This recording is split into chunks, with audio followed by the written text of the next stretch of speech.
Baštovani se podstiču da i ovog leta okače CD-ove u svojim baštama.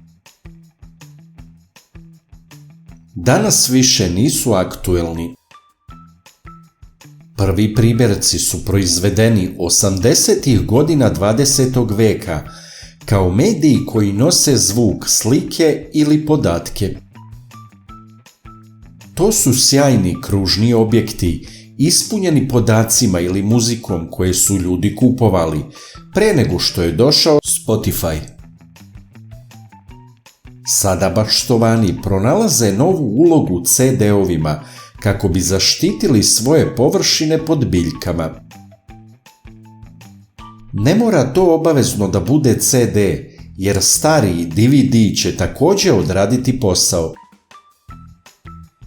Zapravo, svaki sjajni disk će biti od koristi. Uloga kačenja CD-a u baštama je zaštita voća i povrća od predatora, poput ptica.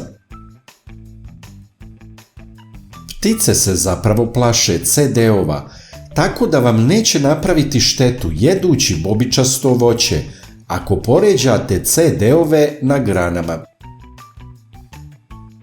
Kako rade CD-ovi? Ptice na distanci drži reflektovana svetlost koju CD-ovi emituju. Vetar pomera CD-ove i oni nasumično reflektuju svetlost u različitim pravcima, što plaši ptice. Uz to, ako ih stavite dovoljno blizu, mogu da se dodiruju i proizvode zvuk koji ih dodatno tera. Na taj način, kačenjem starih CD-ova oko vaše bašte sa hranom, možete zaplašiti ptice reflektujućim svetlom i držati ih dalje od povrća i biljaka. Dakle, CD-ovi u bašti imaju ulogu modernih strašila.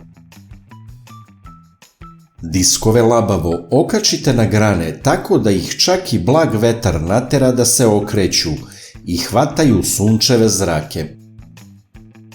S vremena na vreme pomerite njihovu lokaciju oko bašte ili voćnjaka kako biste sprečili da se ptice naviknu na njih.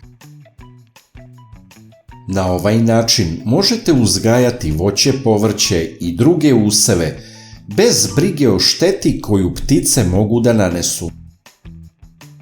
Odleteće na neko drugo mesto i hraniti se glistama i crvima. Pišite iz koje zemlje gledate. Podelite video sa prijateljima. Najlakši način da podržite naš rad je da lajkujete video.